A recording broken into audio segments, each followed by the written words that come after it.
ज्यांनी ज्यांनी मला जे जे दिलं, देवाला मी दररोज प्रार्थना करत असते माझ्या बाळूमामाला, त्याला ते 2 पट 4 पट परत दे, 10 पट दे.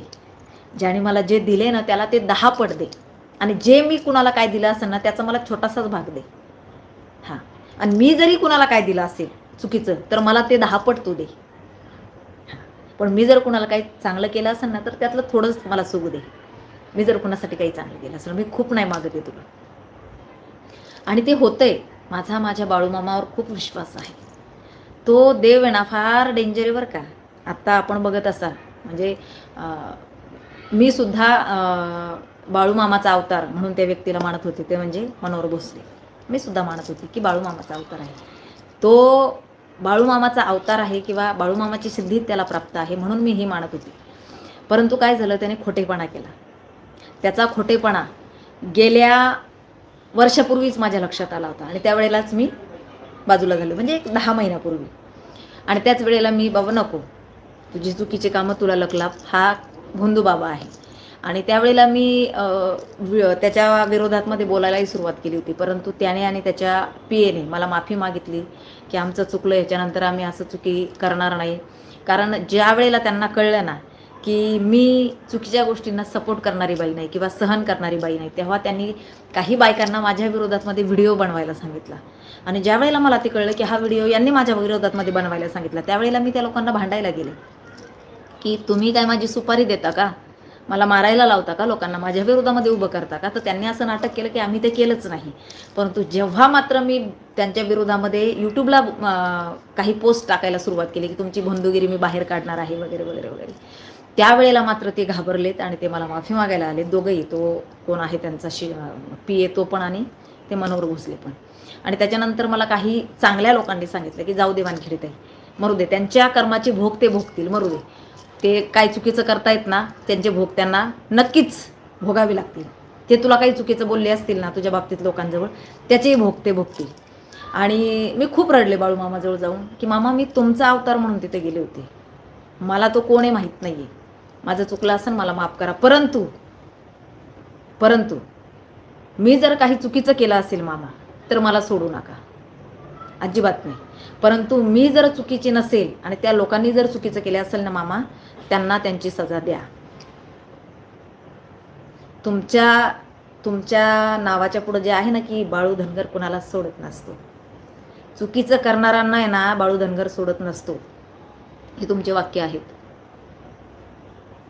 माझ्या भक्ताला जर कोणी त्रास दिला ना त्यालाही मी सोडत नसतो.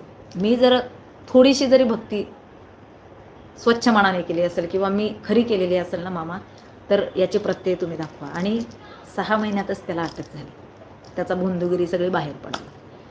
सांगण्याचं तात्पर्य काय की ज्या वेळेला तुम्ही चुकाल ना तो बाळूमामा कुणालाच माफ करणार नाही. मग मी असू दे तिथं, मी जरी असले ना तरी मला आठवतंय मी कधीच कुणाचा वाटोळ व्हावं, कधी कुणाला इजा पोचावी, कधी कुणाला त्रास व्हावा या उद्देशाने मी कधीच काम केलं नाही.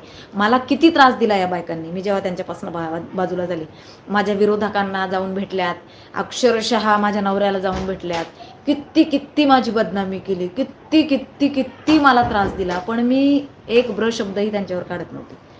तुम्ही जे करताय ना, मी फक्त मामाला म्हणायची यांना 10 पट दे, ह्या जे करतायत ना त्याच्या 10 पट यांना दे, कारण मी यांच्या वाटेला नाही. मी यांच्याजवळ गेले नव्हते, ह्या माझ्याजवळ आल्या होत्या.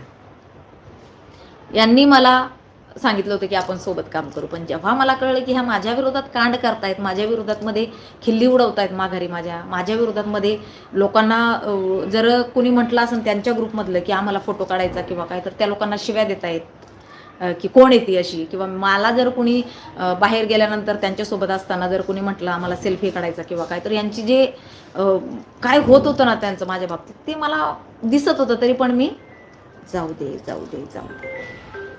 आणि त्यानंतर तुम्हाला सांगते अक्षरशः खूप सहन केलंय मी. मला एक फोन येतो, एकच मिनटं फक्त. गोष्टी काही माझ्या आयुष्यामध्ये घडल्यात. या एक वर्षभरामध्ये तर भयंकर त्रास दिलाय मला, भयंकर छळलंय मला त्या लोकांनी. पण मी कधीच त्यांनी जे केलं ते मला करायचं अजिबात नाही. काही म्हणजे त्यांचेच मुलं ज्या वेळेला माझ्याकडे आलेले होते ते तर एवढे वाईट बोलत होते, पण मी त्या मुलांना म्हणायची की नाही बाबा, माझ्यासोबत तुम्हाला काम करायचं आहे तर तुम्हाला कायद्यानेच करावे लागेल, चुकीचं नाही. कुणाला तरी काय करायचं, इजा पोचवायची अजिबात नाही. ते माझ्या ब्लड ग्रुपमध्ये नाही कुणाला त्रास देणं. ते माझ्या आईवडिलांनी मला शिकवलेलं नाही आणि माझ्याकडे ते चालणार नाही. तुम्हाला चुकीचं करायचं असेल, माझ्या ग्रुपमधनं बाजूला जा आणि तुम्हाला काय करायचं ते करा. मला नाही, मला कुणाचा बदलाही घ्यायचा नाही. मी त्याच्यावर सोडत असते, मी त्याच्यावर सोडून देत असते. तर त्याचं बेनिफिट मला देवाने दिलं आहे, माझ्या बाळूमामाने दिलं आहे. आणि खरं सांगते तुम्हाला, खूप काही दिलं आहे. त्या मामाने जशी त्याच्याकडं जायला लागली ना, खूप काही दिलं आहे. खूप लोकांना हाही प्रश्न असेल की संगीता वानखेडे आत्ता लाईव्हला जास्त नसते. हो, नसते मी. कारण मला खरंच मी या गोष्टीचं, मला त्यांच्याकडे गेल्यानंतर, बाळूमामाकडे गेल्यानंतर मला एक, मी चुकीच्या गोष्टीवर बोलणं थांबवणार नाही. जिथं मला चुकीचं दिसेल तिथं मी बोलेलच. परंतु विनाकारण एखाद्याला त्रास द्यायचं हे पहिलंही माझ्या रक्तात नव्हतं आणि बाळूमामाकडे गेल्यापासून तर अजिबातच नाही. तो देव असा आहे ना की कुणाचा बदला घ्यायचा हे शिकवतच नाही आहे, अजिबात नाही. कुणीतरी आपल्याला त्रास दिला म्हणून मला पण त्याला त्रास, अजिबात नाही.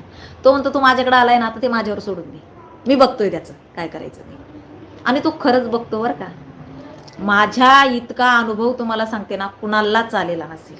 छोटासा एक तुम्हाला उदाहरण सांगते की माझ्या दररोज मी त्यांना एकच मागते आणि मी खरंच सांगते, सगळ्यांना मी सांगेन की काही नाही हो, काही नाही आहे. त्यांची पालखी ज्या ठिकाणी असेल ना, जिथं त्यांचा बगा असेल, जिथं बाळूमामाचे मेंढरं असतील ना, त्या ठिकाणी जा. मनोभावे जे मिळेल ती सेवा करा, जी मिळेल ती. बाळूमामाच ठेवत नाही हो त्यांचं काहीच. आणि बस तिथं एकच मागा की माझ्या हातून काही चुकीचं घडायला नको, माझ्या हातून कुणाचाही वाटोळ व्हायला नको, मी कुणाचाही गैरफायदा घ्यायला नको. गैरफायदा घेऊ नका कुणाचा, सगळ्यात महत्त्वाचं सांगते. तुम्ही जर गैरफायदा घेणार नाही, तुम्ही जर स्वच्छ भावनेने कुठलंही काम कराल ना, मामा तुम्हाला तुमच्या सोबत आहे, लक्षात ठेवा. तुमच्या सोबत उभे आहेत. फक्त कुणाला फसवायचं नाही की मी कुणाला तरी फसवते, मला कुणाला तरी फसवायचं आहे, मला कुणाला तरी कुभांड रचून अडकवायचं आहे किंवा मला कुणाचं तरी काही मिळवायचं आहे, या उद्देशाने तुम्ही काहीच करू नका. मामाला फक्त एवढंच बोला की माझ्या वाट्याचं मला मिळू देत, बाकी मला काहीच नको. जे माझ्या वाट्याचं असेल ना मामा, जे माझ्या ताटातलं असेल ना, तेच मला दे आणि तुम्हाला ते मिळणार. खरं सांगते, खरंच तुम्हाला मिळणार. या कलियुगामध्ये तो एकच देव आहे जो तुम्हाला सगळ्या गोष्टींपासून तारणार. खूप खूप खूप अनुभव आहे माझा. मी जितका तुमच्या पुढं मांडेल ना, तेवढा कमी आहे. जितका तुमच्या पुढं मांडेल तेवढा कमी आहे. मी शब्दात सांगू शकत नाही. तुम्ही स्वतः अनुभव घ्या. तुम्ही स्वतः बाळूमामाची सेवा करा, तुम्हाला त्याचा अनुभव मिळेल. त्याचा अनुभव तुम्हाला स्वतः मिळेल. फक्त त्या मामाचं म्हणणं एकच आहे की चुकीचं काही करू नका. चुकीचं जर करत असाल तर तो मामा तुम्हाला माफ करणार नाही.